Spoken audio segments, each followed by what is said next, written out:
Hey everyone, welcome to another episode of Table Talk. I'm your host, Jake Combs, and tonight we have some special unboxing treats for you. We're going to be looking at Eldritch Omens, the new starter box for 40K. It's one of the smaller ones. It's not like a new edition release, but still some pretty cool stuff in there. We also have Vigilus Alone campaign book, and then we have the mission pack Wars of Faith. That ties right in with it as well for Crusades. So we're going to start off with Eldritch Omens. Now, the water bottle was there more for balancing, with the books leaning against this. This is a very thin box. Like I said, this is not like one of the new starters, so it's not a new edition of the rules. There's no terrain in here, at least as far as I'm aware. Looking at the contents list, it does not list any terrain, so I'm not expecting to see any there. But we'll go ahead and crack this open, and while we got the knife out, we're going to go ahead and break the seals on the other two items as well, save us a little bit of time. And we're even going to take a close look at some of the miniatures as well, so we'll add that in a little bit later. But first, so Eldritch Omens, go ahead and open up that. Now, this pits some of the new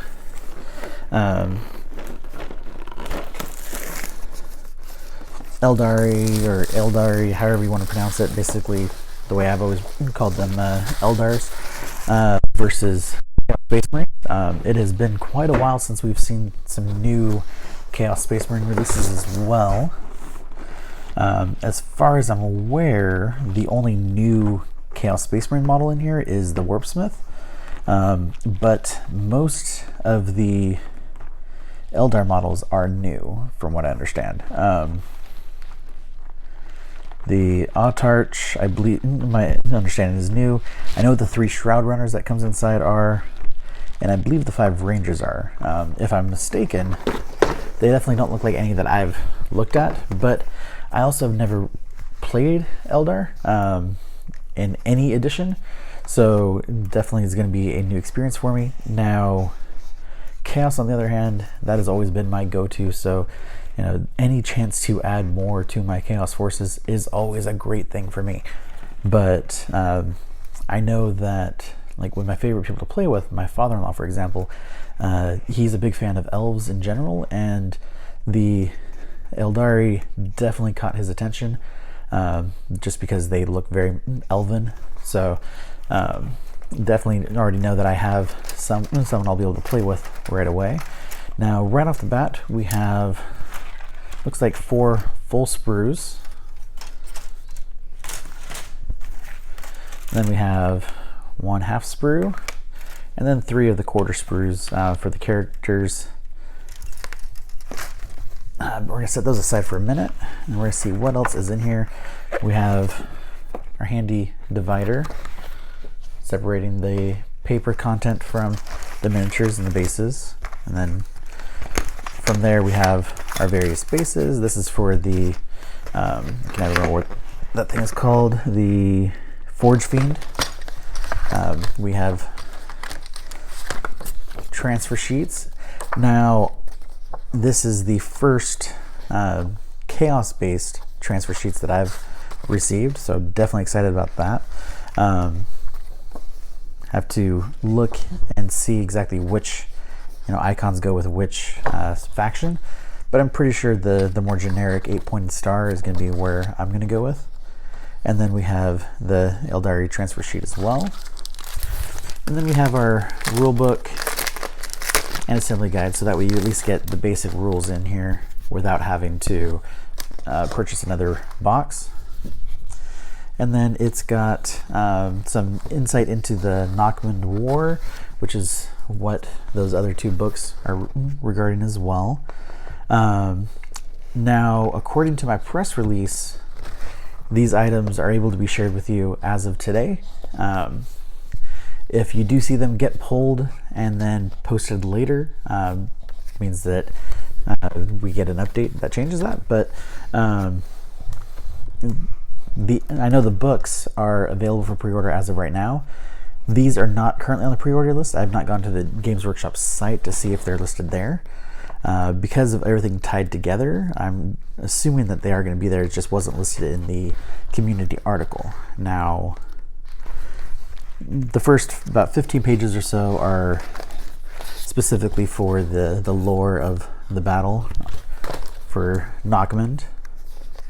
And then we go into the different mission packs, or not mission packs, but actual missions between the two forces, some crusade rules, and then we go to our data sheets, so that way you can play with what's here.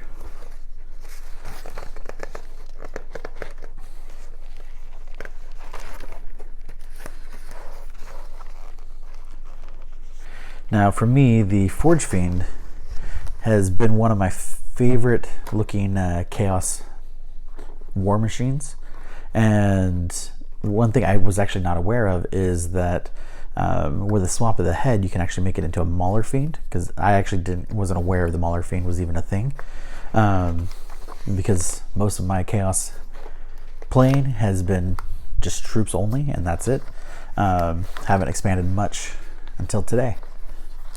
But so that's the Eldritch Omens book, and then the other book that comes in that is our assembly instructions, and these are the multi-toned assembly guides where you see the base gray, and then the blue for what was added on most recently, and then the yellow, or kind of orangish yellow, for what's going to be added next.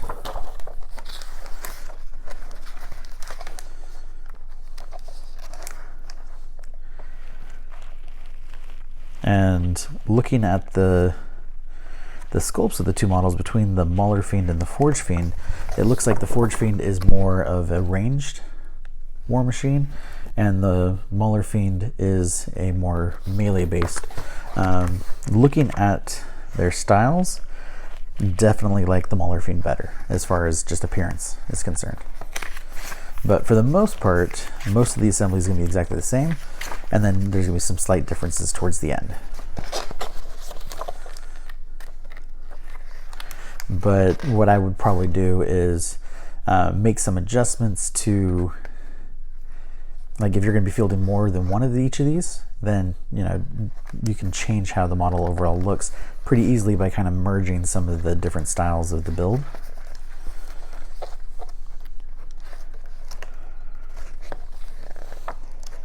I know a couple years ago I did some Eldar builds, and none of these models were included there, so I'm pretty sure all of these are actually new. The only thing I'm not certain of, I know the Forgefiend's not new, and I believe the actual Chaos Space Marines themselves are not new either, but that I'm not certain on. And then for the minis, we're going to go ahead and take a look at those. So with this one, we actually do have, it looks like a kind of some base decoration, as well as some really nice looking cloaks. Now, the cloaks themselves that the Eldari are wearing are very similar to the ones that we see on Dalak for Necromunda. So, if you are playing Necromunda as well, you could easily swap some of these out to kind of make some more unique models if you get multiples of this box. I'm just going to set that there. And this is for I believe it's the Warpsmith, the name? Yeah, Warpsmith. A lot of tentacles coming out of him. Very cool looking. A lot of detail on that particular model, more so than the Eldari troops. I mean, we got some chainmail that's hanging there, a lot of pipes and tubes, kind of Dr. Octopus style appendages, even some kind of braiding or leather work on the haft of his massive axe. And then this is our other remaining Eldari forces that are on the ground. And then this is our main character model, or the the Autarch, or Autarch, not pretty sure it's Autarch, but some good detail on him, mostly on the base piece that comes with him, but he's even got a flag, but there's no detail on the flag, just the natural kind of waviness in the flag itself, like it's blowing in the wind. But other than that, it's just going to be a generic color. So this is where, especially where, you know, you're going to want to use the transfers to make it really stand out.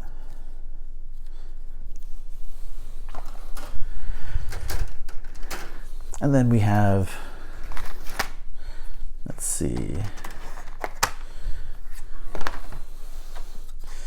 So these two sprues combined are the Forgefiend and Fiend.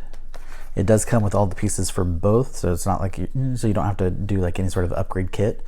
So if you end up doing the Forgefiend, you're going to have a bunch of extra pieces left over. If you do the Fiend, not as much, but still you're going to have some extra pieces. A couple giant Gatling guns on there as well. A lot of good detail on the weaponry. I mean, you got kind of some organic mixed with technology. Massive teeth coming out of the front of it. A lot of great detail on there. Same goes with the actual body itself. I mean, you can see some like kind of the sinewy muscle, as well as, you know, all of the actual metal machine parts as well. And like you can hear, you kind of have the fleshy hand with some metal bones underneath. A lot of really good detail here. Definitely liking how this thing's turning out. This sprue is for our bikes, the Shroud Runners, the three of them. And then those ones are definitely new. I know that they recently showed those on the Warhammer community site.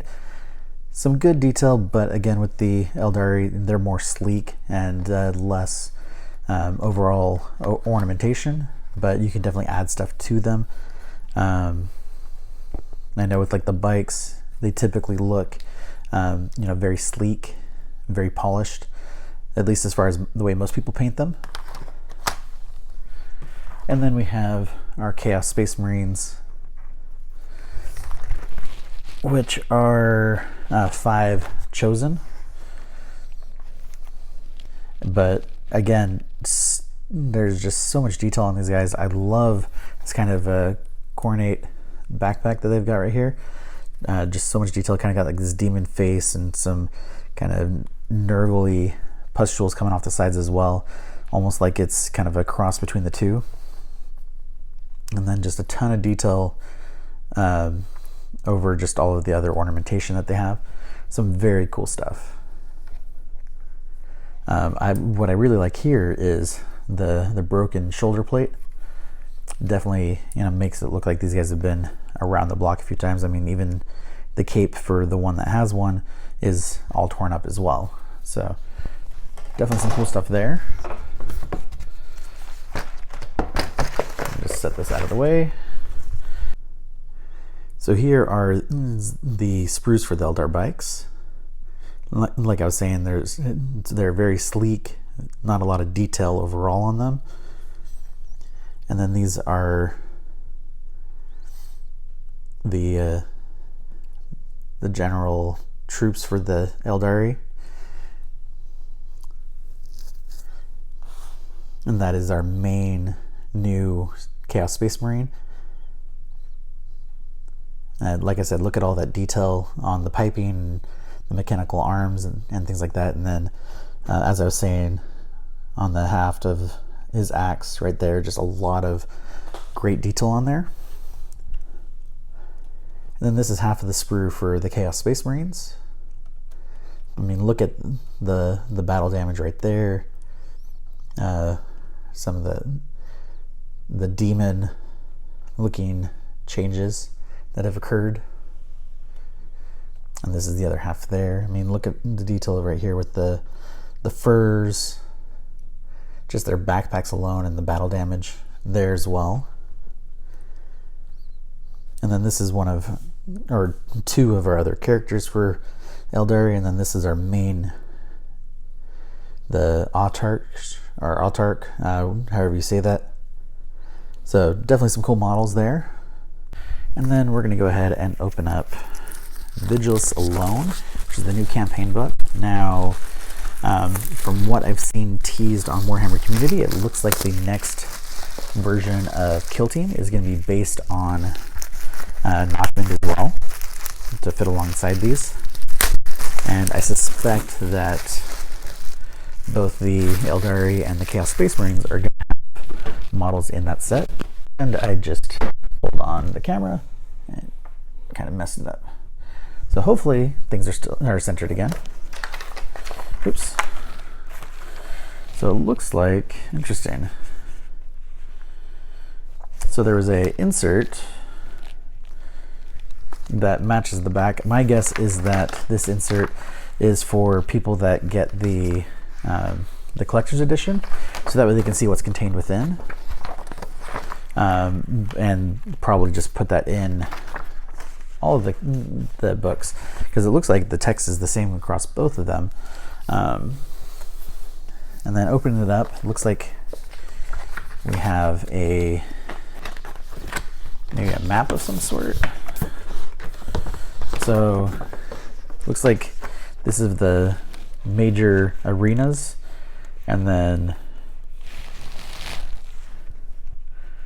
maybe depending on how those arenas are going, my guess is each area is going to start kind of in the center, and then depending on if which side is winning, it's going to move one way or the other until one is declared the victor of that area.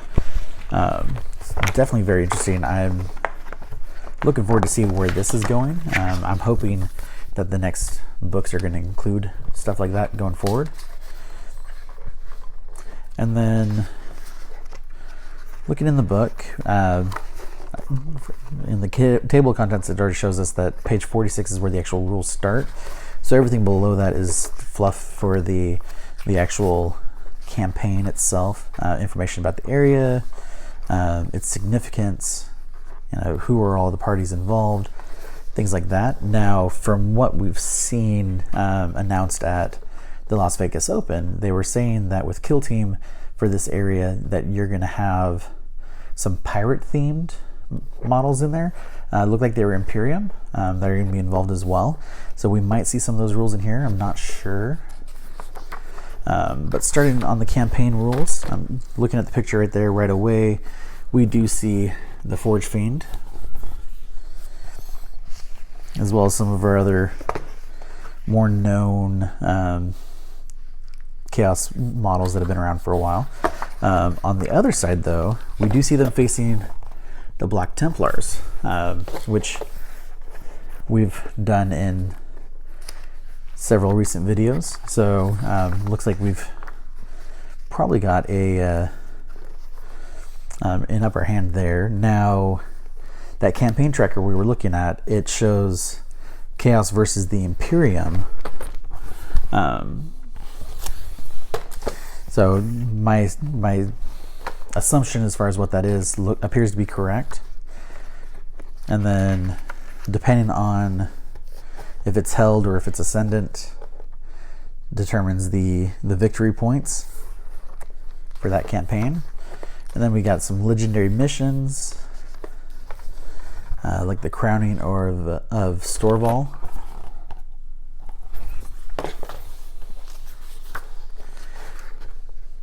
Campaign Master's Edicts, which I'm guessing are like some special rules done by the organizer of the event. Some Crusade relics, and then we go into the new army rules. And so we've got some changes for Space Marines, Armies of Renown, and the Codex supplement for the Order of the Bloody Rose. So with the Space Marines, some of the new Space Marine models that we've seen in some of our other videos are highlighted as well. The Gravis Arbiter Captain, the Primaris Ancient, and then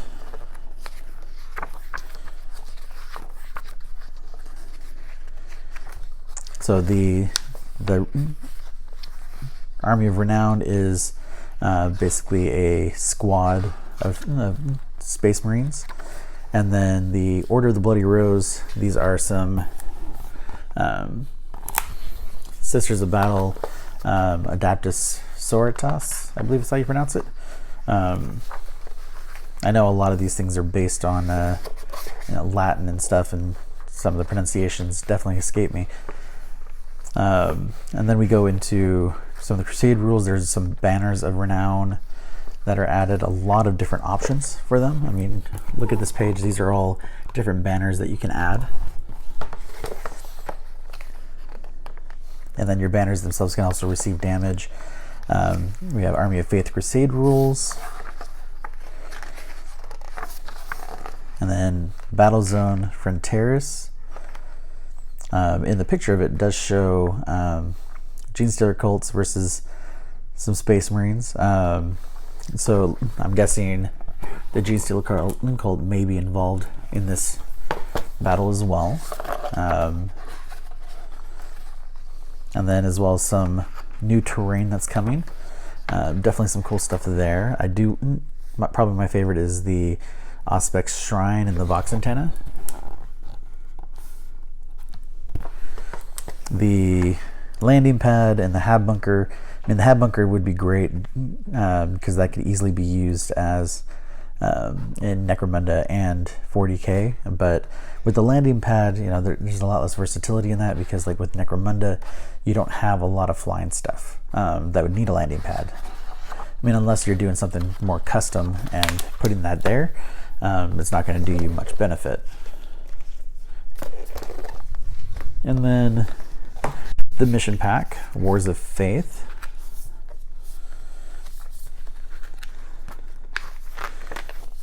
All right, so the first 4 pages are about the war zone itself. Then we have Wars of Faith games, and then Crusade missions, and then some basic rules for 40k, and then some action stratagems, reserves, some terrain features. So we're going to go ahead and jump ahead to that one because that's the one that most interests me. And to see if these terrain features are more related to the ones that we just saw in the Vigilus Alone book. So actually that's more generic terrain. So we have hills, obstacles, and area terrain and buildings. So basically general classifications, and then like hills are considered to be part of the battlefield rather than a terrain feature. Models move over them using normal rules. Obstacles, models move over them using normal rules for movement. Use normal rules to determine if model behind an obstacle is visible. So nothing out of the ordinary there. I think it's just more there to avoid any confusion. And then we have some terrain traits, some that are defensible, defense line, difficult ground, dense cover, things that can give you some bonuses if you're hiding behind. Unstable position, basically meaning that nothing can stop on that terrain or next to that terrain. They have to kind of move past it, at least by the end of their turn. And then we go into some common terrain features. It gives you some examples of each of those, which I'm pretty sure we've seen this exact same example before. And then we go into objective markers, and then our glossary. But the main focus of this is on the different missions themselves, for various combat patrols and things like that, to go on during the Crusade. Basically, if you are looking to run a narrative campaign in this war zone, you're definitely going to want Vigilus Alone and Wars of Faith to help guide you, give you more missions to work with. Like, you can obviously do one or the other, but together you have all of the additional rules, you have all of the